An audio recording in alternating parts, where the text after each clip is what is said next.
What it does tell us is that the military was carrying out serious UFO analysis back in the early 1950s. So all this time when, somebody says, I saw a UFO, and they end up in the loony bin for it, behind the scenes, the military were doing serious analysis. But what these tranches are proving is that all this time, despite what the public claims have been, the US government have been taking UFOs and UAPs very seriously.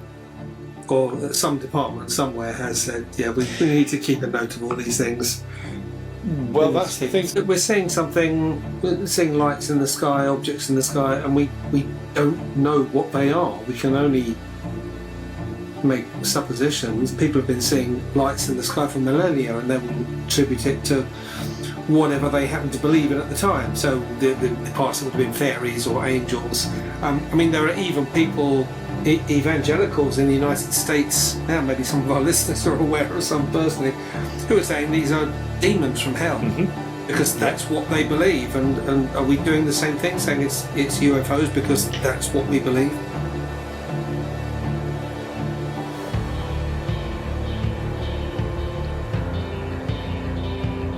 Hello and welcome back to Aliens Explored, your weekly look at the mysterious skies and all the mysterious stuff that happens around what goes on in those mysterious skies.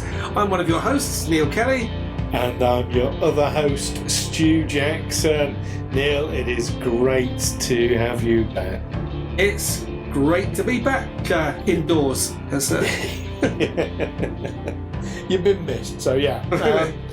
But we've been keeping your seat warm for you, not a euphemism. So while you were away, we had this massive Tranche 5 drop. I say massive, there were 41 files in total in Tranche 5, 16 videos, 3 still images, and 22 files. PDF files, as they are, but, written files, as it were.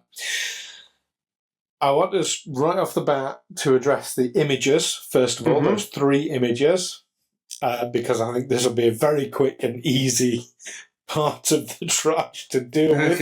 Did you see the images? No, I saw the video. Okay. Thank you for knitting it all together and setting it to music. Shout out to Darren Mafucci for his wonderful. Is it Searching for Monsters? Searching for Monsters from the album Lockdown. Yeah. From the album Lockdown, which you can use without paying copyright fees. To poor Darren. We should give Darren money, I suppose. I might edit that out. Yeah. No, we have full permission from Darren, just to be clear. And yes, thank you, Darren. If ever this podcast makes money, there will be a portion of it going to Darren. Great. Yeah. As it is, we're in quite a deficit at the moment. Credit where credit's due. That's not what this is about, though.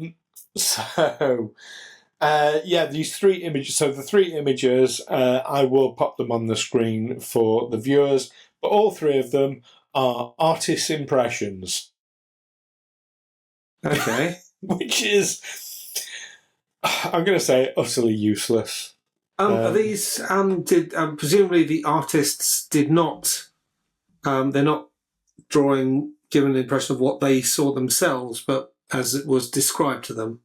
Yeah, from witness statements. Okay. Yes. So. Right. Okay. Yeah, it's not photographs. It's not stills taken from a video. It's nothing. I mean, okay, artists' impressions can be useful in certain cases, but to be honest, in something like the Pursue files, and for anybody new to ufology, Pursuit is the presidential unsealing. Oh God, I always get this stuck. Presidential unsealing.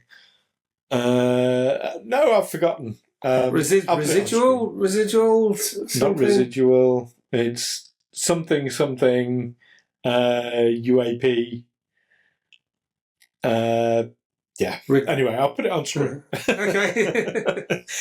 We should remember this, really. I really should. That's I mean, what I we're just here to talk about. it's the Trump dump. So if anybody is new to the topic, so President Trump has instructed the various departments of government to release all their UAP UFO files, and this has been the 5th batch of that release.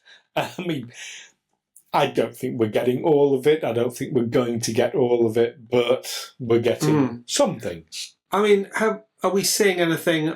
Because I didn't see anything. Have we? Did you notice anything in this latest dump that we haven't seen before? Anything that moves on the conversation? So it's I want to say yes and no. On the face of it, it felt very disappointing, very underwhelming. The videos, like I say, I did take all the videos and presented them without comment in a separate video. I'll put a link on screen for that for anybody who wants to go and watch the videos. I'm sure our viewers do.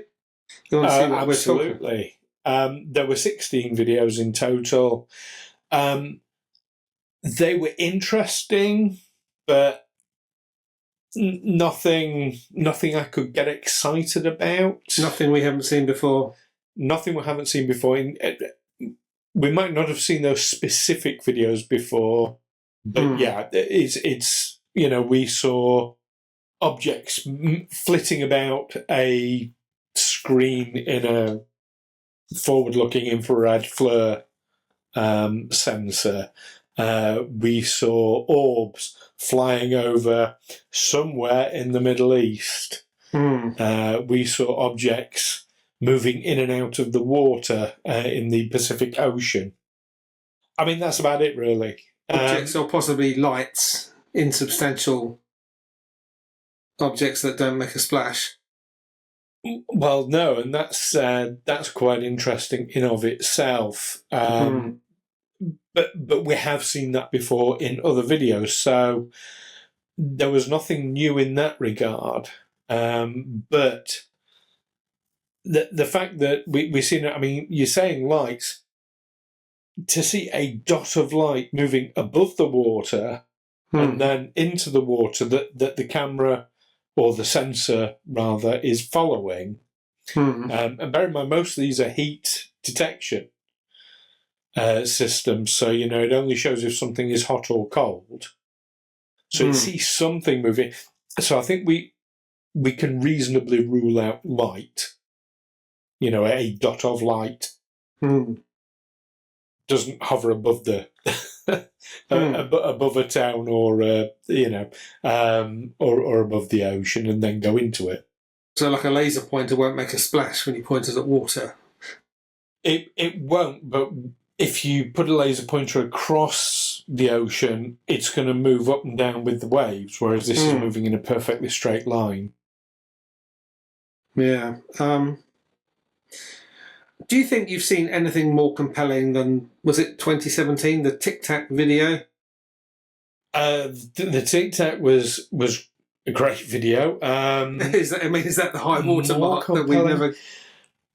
Not more compelling when taken in its own right, but I think the fact that we're getting more videos, more of the same, means that this phenomenon, for a start, it's not just one. If there is just one video like that, you can say, well, that's just a one-off. It's an aberration.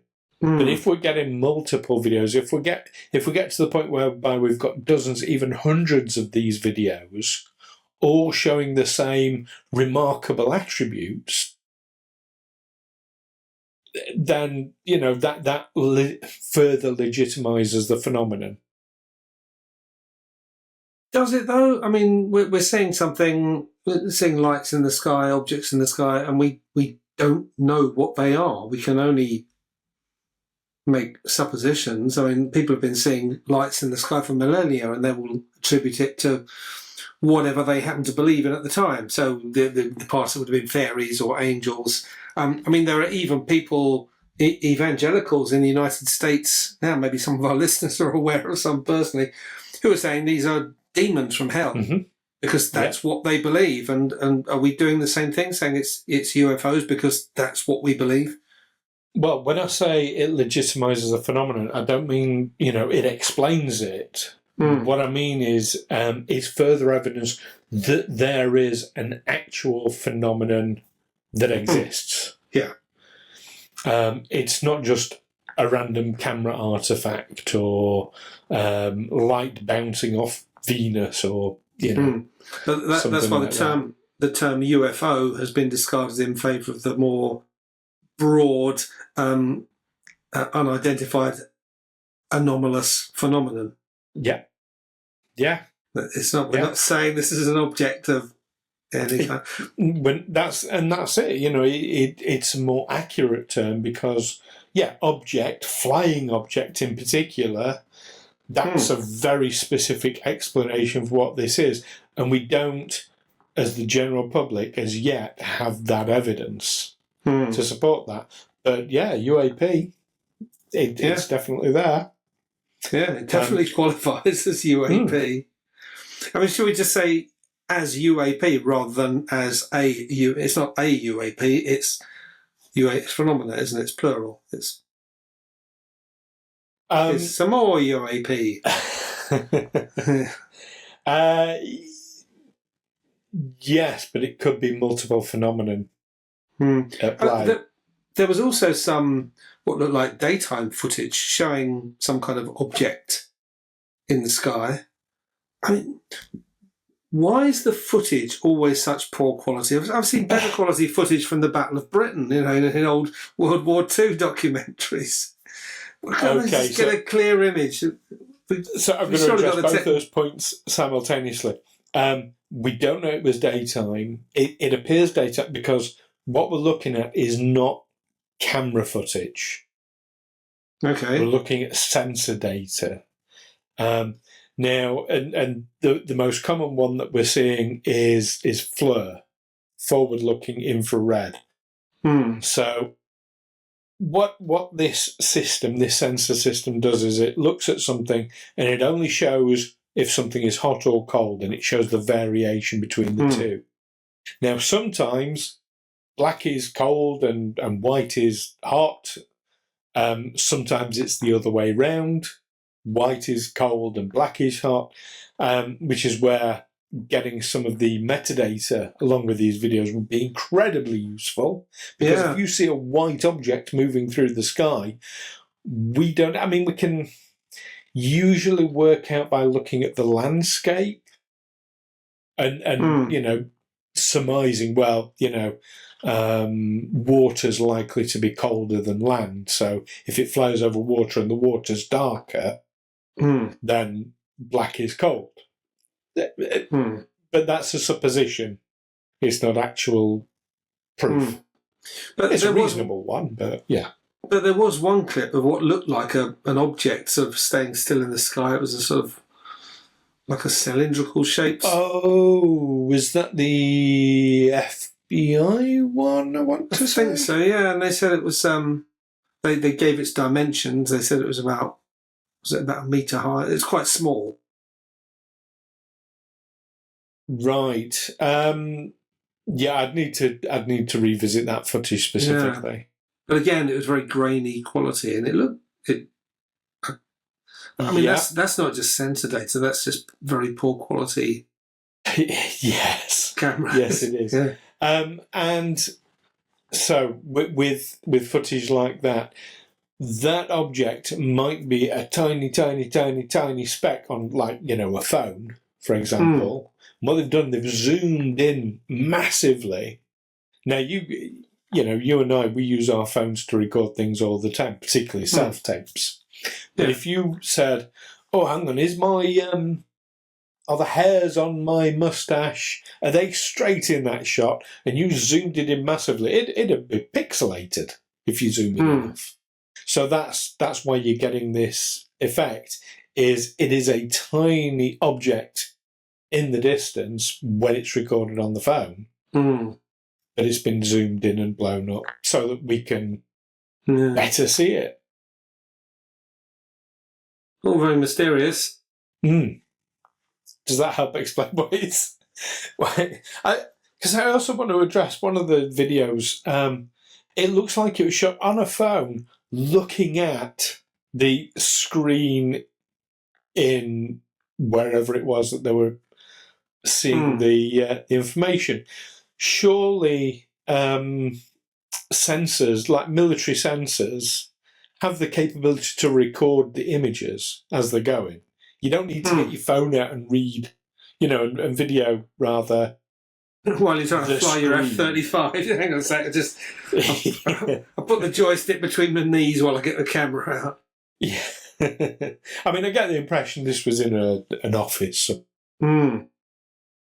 But we don't know. It might have been on an F-16 because all that data is redacted and removed, which, again, utterly unhelpful.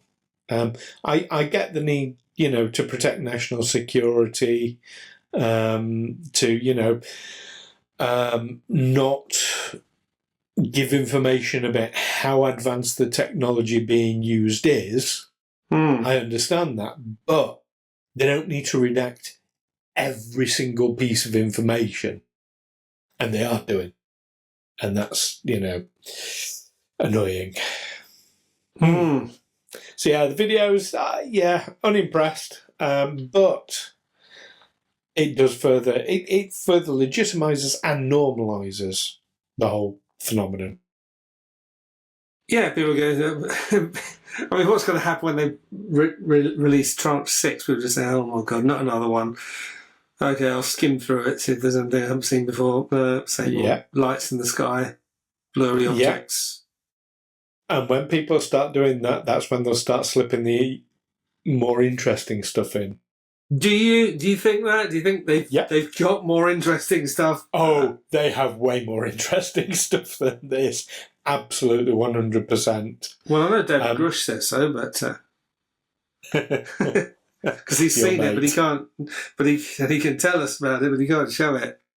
No, I'm utterly convinced that there is far, far more interesting stuff out there that they've got.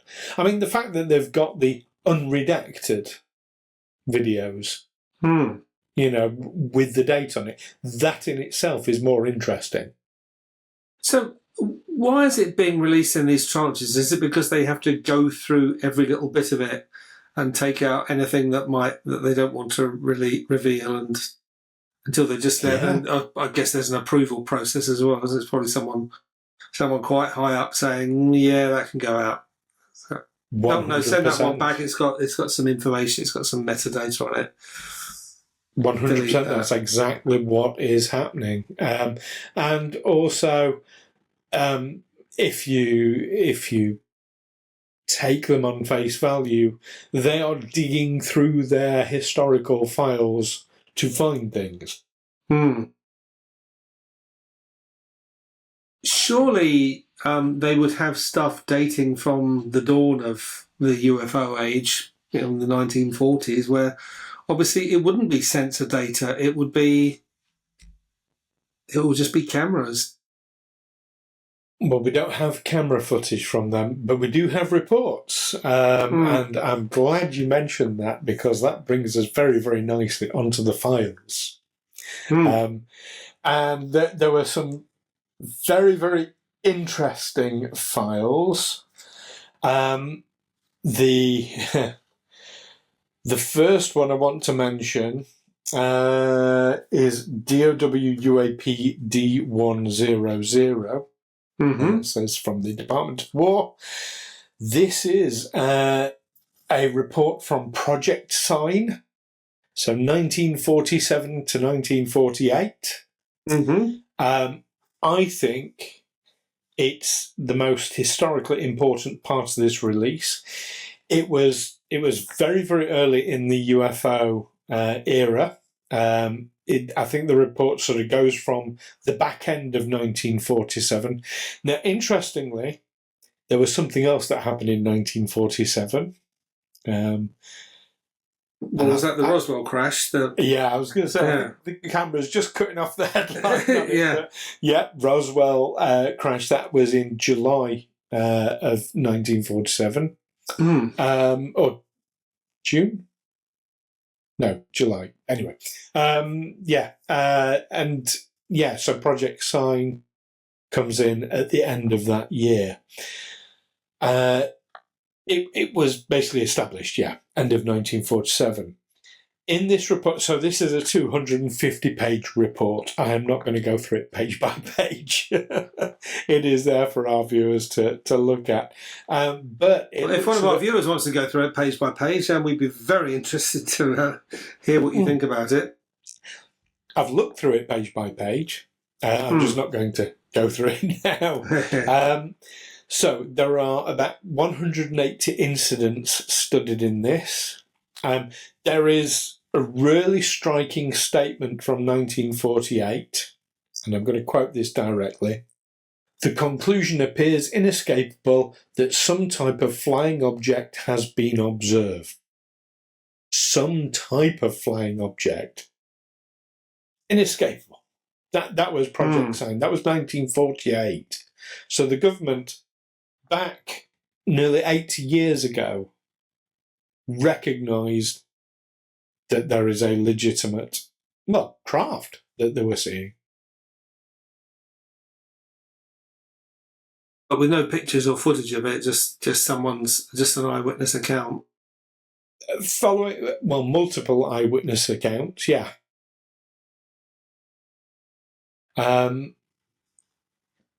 Obviously, it was immediately followed by uncertainty. But the reports, so where we're talking about multiple reports, they included discs, cigars or torpedo-shaped craft, spherical object, balls of light. Now that is remarkably similar to the modern UFO or UAP phenomenon. Very, very similar things. We now have additional things. We have triangles being seen. We have the jellyfish being seen. But ultimately, most UAP can come into those four categories.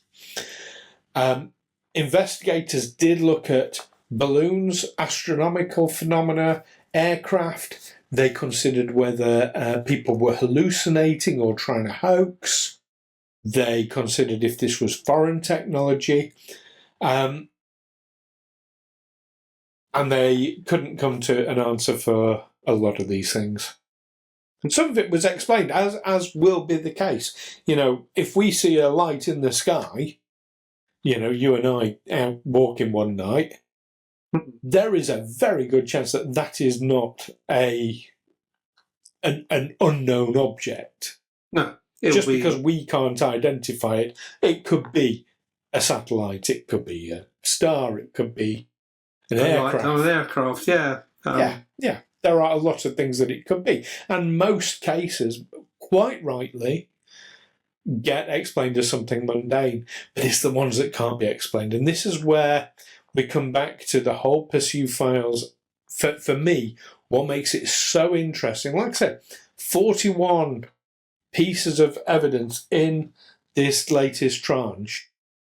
This is where the government and its various departments have looked at it, investigated it, and have been unable to explain it.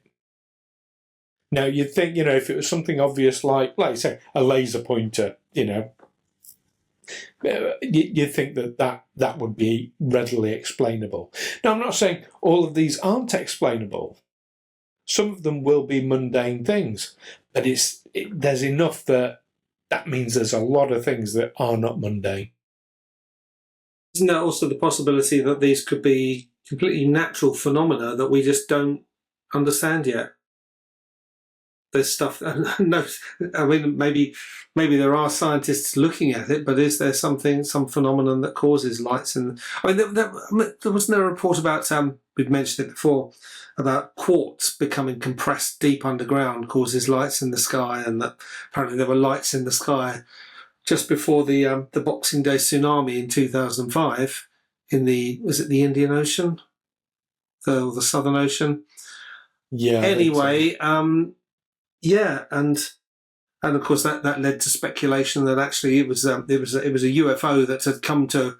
They had to start the earthquake to correct a wobble on the Earth's orbit or something. So we had to just wipe out thousands of people just to keep the planet on track.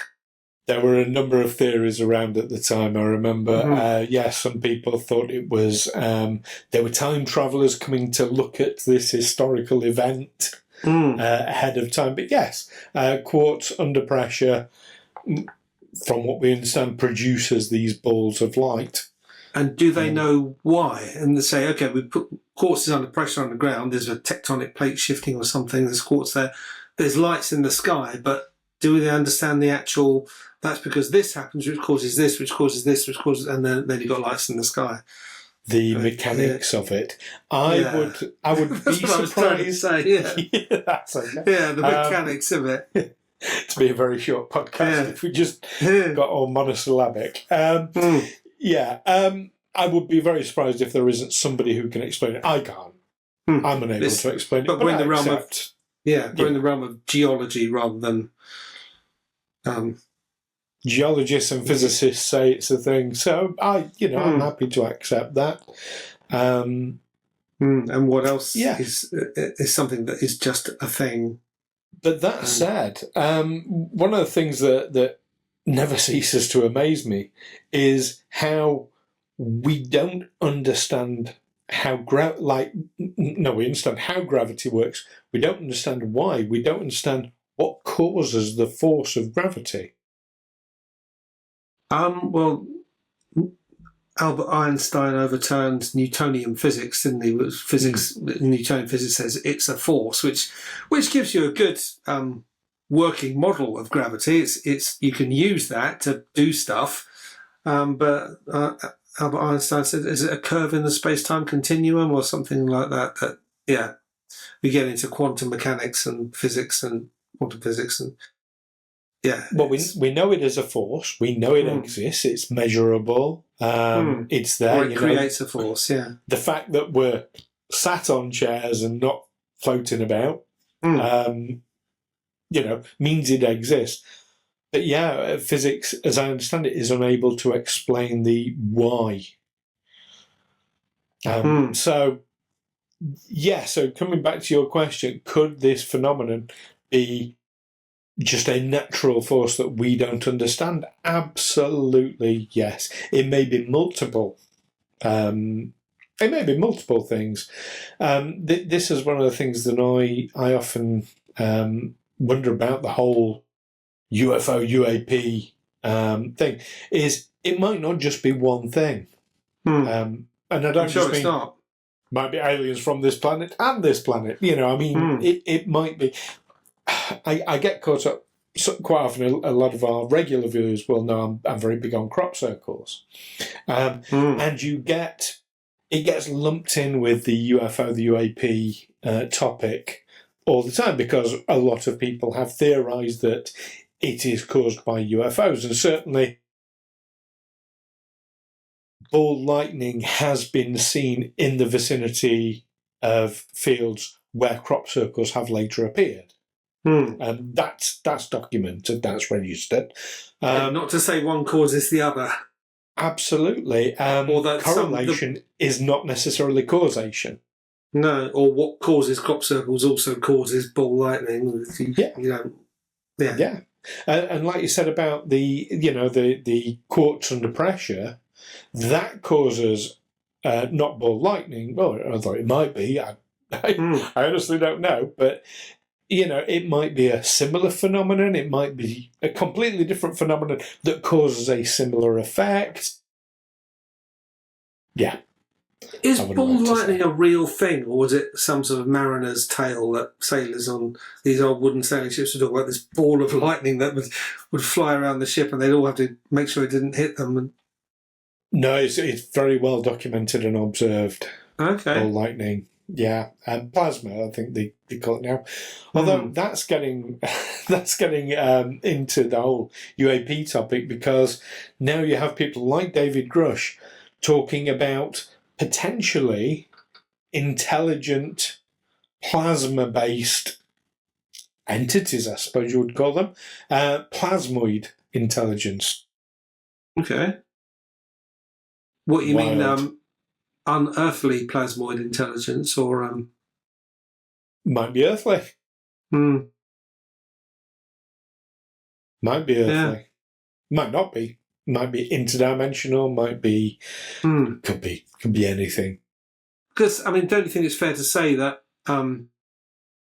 we would never be able to visit other planets with our current level of technology, or even the way we approach it? I mean, we just send a rocket up into space and get it into orbit, and there's all sorts of things they can use gravity to accelerate it. And isn't Voyager 1, which was launched in about, was it 79 or 80?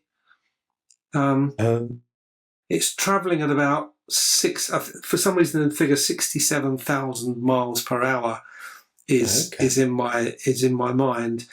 And for comparison, a high velocity rifle bullet from a modern assault weapon has a muzzle velocity of about 3,000 miles per hour. So it's going many, many, many times faster than a bullet, traveling at cosmic speeds. And yet it's estimated it would take tens of thousands of years to reach our nearest neighbouring solar system, Proxima Centauri. 20,000 years or something like that. I think that's the figure. That sounds right.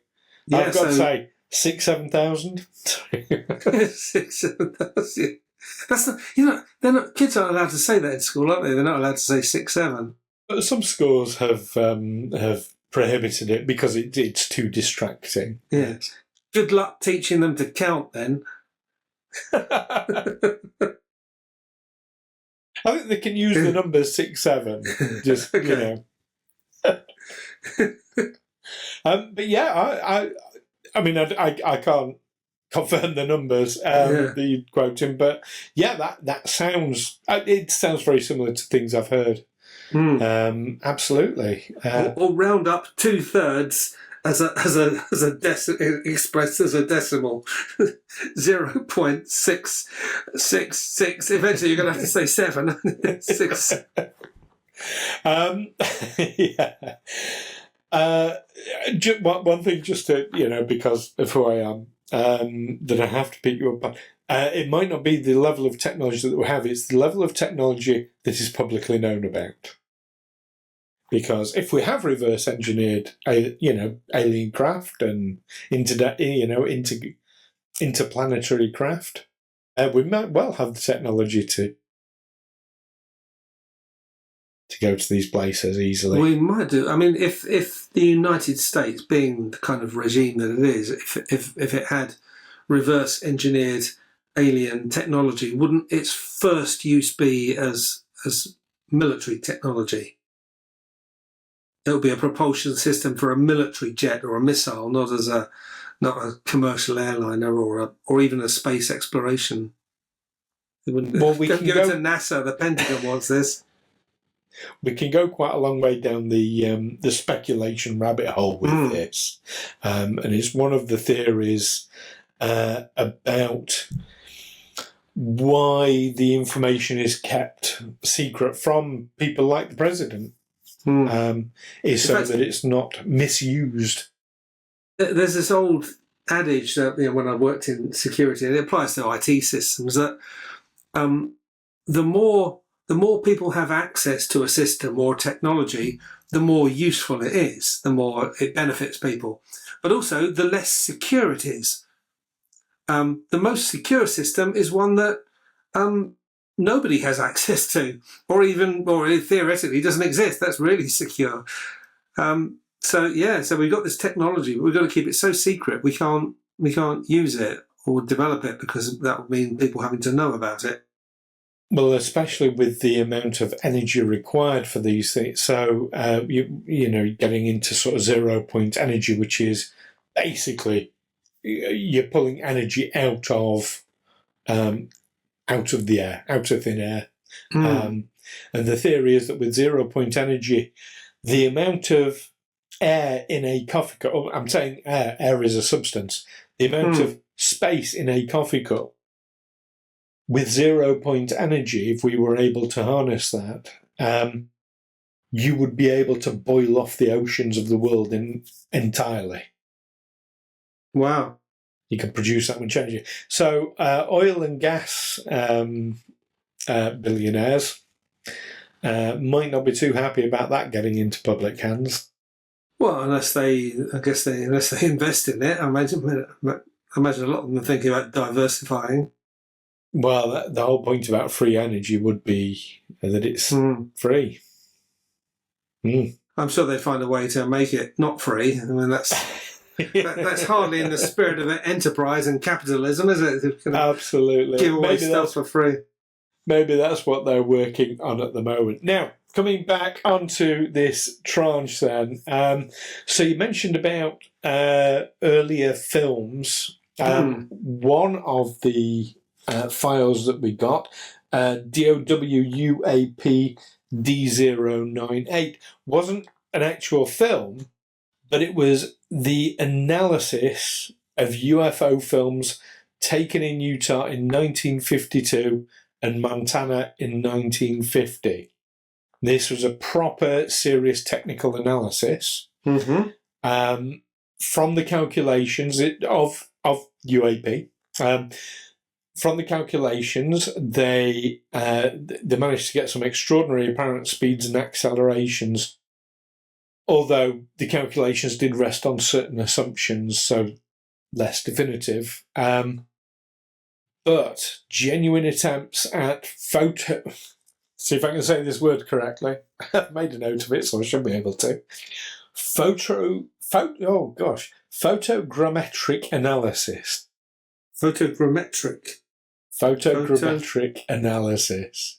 So basically, it's proper in-depth analysis of the footage, not just somebody watching it and making assumptions. The Utah one was 16mm colour. It was, however, very physically degraded, so they duplicated it in order to preserve it. But analysts studied the object positions, apparent formations, brightness and density, and movement on a frame-by-frame basis. The objects appeared to be broadly bluish-whitish in colour. And calculations generated extremely high apparent speeds and accelerations, but the distance to the objects wasn't independently established, so I don't know how heavily we can rely on that. But yeah, while the report doesn't give us new information, stuff we don't already know, what it does tell us is that the military was carrying out serious UFO analysis back in the early 1950s. So all this time when, somebody says, I saw a UFO, and they end up in the loony bin for it, behind the scenes, the military were doing serious analysis. In 1950, wow. 1950s, and with Project Sign, 1940s. Yeah, when most of the US Air Force would have been prop-driven. I think pretty much all of it. It was only when they got a nasty shock when they went to Korea and found that the North Koreans had access to, Russian pilots and MiG-15s, jet planes, and that the British had arrived with jet planes as well, but America had been slow to develop that, so they're looking at this technology, but not really. Yes. Not really getting into it. The other file that really it stuck in my mind a little bit was EOP. So this was a new one for the tranches. The Executive Office of the President. Wow. This department came from. EOP UAP D001. Now this was it was from Brazil, a crashed sphere, and instantly my mind went to the Booger spheres that had been found. But this was a much, much bigger thing because it also came with a body.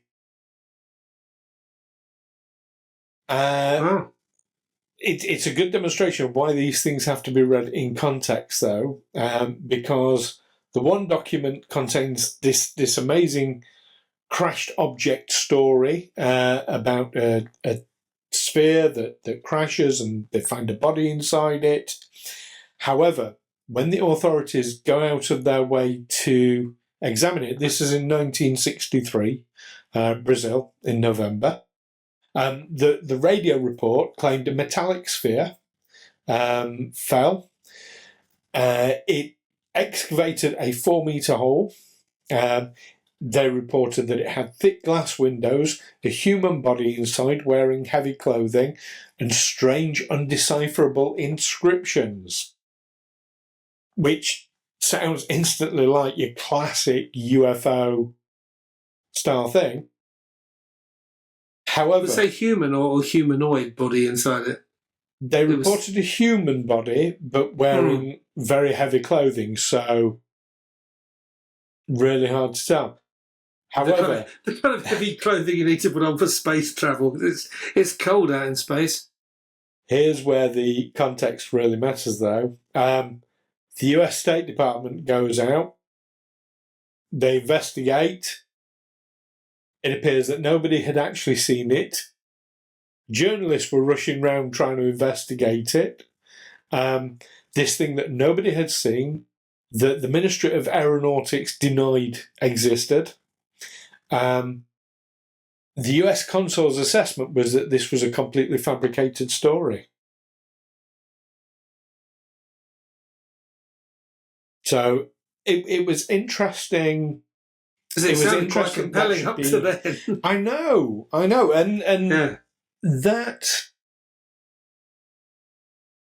it was an interesting inclusion into the tranche, I thought, because so far we've had lots of reports about, well, yeah, this has been investigated and we haven't come to any conclusions, but here's one that actually they did, but it was still in the records as UFO, UAP.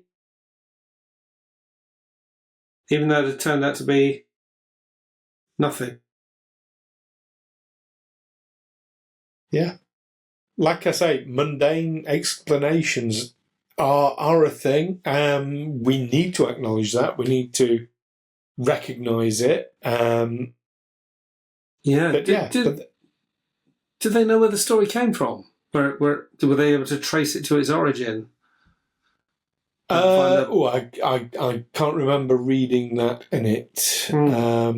It was reported on the radio, but whether that was just somebody rang into the radio station and said, "I've just seen this sphere fall from the sky." Okay. Can you imagine? Yeah, the State Department sends its investigators out at great expense. They go all the way to Brazil, and they say, "No, there's nothing here." Well, they just say, "No, it's a complete waste of our time." Stomp back onto their plane and go home. What do they say? Well, no, you've wasted our time and money. We want to find out who did this. I don't know if they actually went out to Brazil. Okay. They might have done all their investigation over the telephone. Maybe, yeah. So that would make more sense. It would. Now, Tranche 5 altogether, obviously, it's not, here's conclusive proof of extraterrestrial visitation or anything like that. But I think whilst there was nothing really, really exciting about it, it does establish even further that UFO reports were not readily dismissed. They weren't ignored. It reveals a much more interesting history in which, yes, some cases are explained, some collapse under scrutiny, but some also remain genuinely unresolved and were taken seriously by the government and have been for nearly 80 years. Do you think if they showed it on a graph, they showed that initially, especially after all the Roswell business, that there was a great interest and investigation of these things. And as more and more of these things turned out to be nothing at all, the interest would sort of drop off and then maybe pick up again as a few more verifiable things appeared. I think so. You've got two things happening simultaneously with the public. With the government. On the one hand, we now know they were doing this serious investigation into it, but publicly, the ridicule that was put to anybody who even claimed, I saw an object in the sky that I can't explain. Ridicule, instant ridicule, lives destroyed. People, lost their jobs, lost their livelihood for speaking publicly about having seen something they can't explain. It's not, and obviously there are allegations and claims of much more serious consequences than that for people who stuck to their stories. Intimidation, is another aspect. But what these tranches are proving is that all this time, despite what the public claims have been, the US government have been taking UFOs and UAPs very seriously. Or some department somewhere has said, we need to keep a note of all these things. Well, that's the thing. Multiple departments, the Department of Defense, or Department of War, as it's now colloquially called, the FBI, CIA, the Executive Office of the President, the Department of State. There was a Department of State file in this as well. In fact, the Department of State, yes, was part of the same this suggests investigation in Brazil. Yeah, all this information isn't just sat in a drawer somewhere waiting. Okay, let's send out the next tranche. Okay, we open drawer number 6. That it's all being pulled in from various obscure places and having to be evaluated and then given these new designations. I mean, Department of War is a very new. When did it become the Department of War? Was it last year? Something like that. It is a very, very recent thing. Certainly this Trump term, isn't it? So couldn't have been before. No, in fact, when did Trump win? 2024, he won the election, didn't he? So he only came into power in 2025. So it's since last year. Sometime it's become the Department of War. Yeah. Only colloquially, though. That's not its official term. No. So a government department can only change its name through Congress. The whole Department of War thing was Trump basically giving permission for the Department of Defense to be known as the Department of War. It's still officially the Department of Defense. Okay, because it was previously the War Department, wasn't it? The WD. I don't know when that the ended. Second War, that 1940s, 1930s. Well, in Britain we had a Ministry for War, and I know we still had one into the 1960s because of the Profumo affair, where John Profumo, who was the Minister for War, shared a call girl with a KGB agent, Christine Keeler. That was the big scandal. So it was still the Department of War then. So there's a great movie called Scandal about that. Yeah. It's one for our viewers to watch. There's no UFOs in it though. No. Or are there? Well, in the background, you see one flying over. Like what's that painting, The Fall of Icarus? Have you seen that? It's basically just a rustic scene of people getting on with their lives in the country, and then in the distance you see Icarus falling into the sea. There we go. So, after 80 years of investigation, the US government, the Department of War, whatever you want to call them, the FBI, the CIA, the Executive Office of the President, the Department of State, the Department of Energy, all these government departments are still investigating the phenomenon and still have cases that they cannot explain. I think that is so telling in itself. And I know I keep going back, I keep saying the same thing, but you look at where we were 20 years ago, 10 years ago, where, even more recently, when we started doing this podcast, so this was post the Tic Tac and Tumblr and GoFast. It was after they had been publicly released and the Pentagon had verified that they were genuine. After that, when we started doing this, and I would say to people, "Oh yeah, I do a UFO podcast," some people would laugh and find that funny. They still do. I think it's happening less now. I get people, if I tell them it, and they'll quite often come to me quietly almost and say, "So is it real then? Is it an actual thing?" So I think minds are changing, opinions are changing. Your opinions changed massively since we started doing this. You think? I still, yeah. No, skepticism's good. Skepticism's healthy. Like I said, most explanations are going to be mundane, and it's important to remember that. And we need to look for those things first. But yeah, you're much more open to the possibility now, I would say. Yeah, certainly accept that there are things in the sky and we don't know what they are and we can't explain them. But yeah, I think it would take something to convince me that the American government is sitting on actual contact with beings from other worlds. As Carl Sagan famously said, extraordinary claims require extraordinary evidence to back them up. And it's more than just claiming that you've got evidence, you have to present it. So, at the moment, in the 5 tranches that have been released, I haven't seen extraordinary evidence. I've just seen more mystery. That's the extraordinary evidence comes in Tranche 9. Okay. I don't have any inside information, just to be clear. So when do they release Tranche 1? It should be next year sometime, shouldn't it? It's been what was it?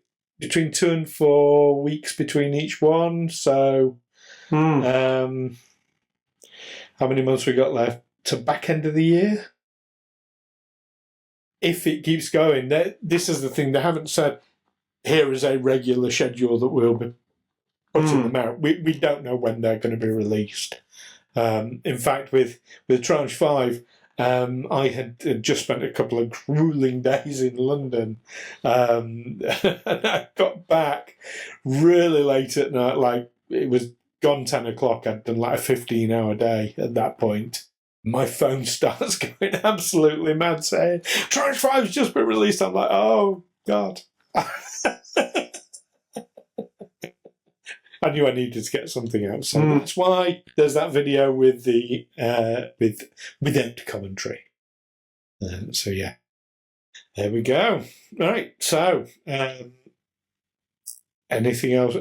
Anything else stand out about the whole tranche for you? Not really. No, just so it was a bit disappointing. That you're watching this thing. It's set to nice music, which makes it a lot more watchable. But basically, you're just watching tiny little lights going around on the screen. Yeah. No, that's it. And without knowing what this movement the sensor's making or anything like that, it becomes, really hard to gauge. But it's not nothing. It is more of the same. But the more this happens, the more we normalise, the more legitimacy, like I say, it gets. So that's my take on Tranche 5.